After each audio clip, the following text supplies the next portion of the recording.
Kita ke informasi lain, Saudara. Karnaval budaya digelar untuk memperingati Hari Jadi Kabupaten Jeneponto, Sulawesi Selatan. Karnaval ini memperlihatkan baju adat khas Kabupaten Jeneponto sebagai upaya mengenalkan ragam busana tradisional ke generasi muda.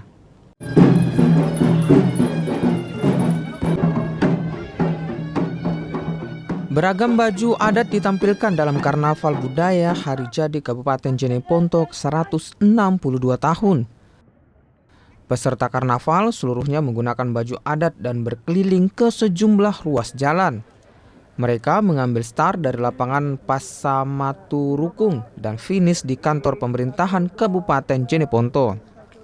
Ada 5 baju adat yang ditampilkan dalam karnaval, yakni baju adat Labu, baju adat Bodo, baju kebaya, jas tutup, dan baju balang dadang yang seluruhnya ditampilkan apik oleh peserta karnaval.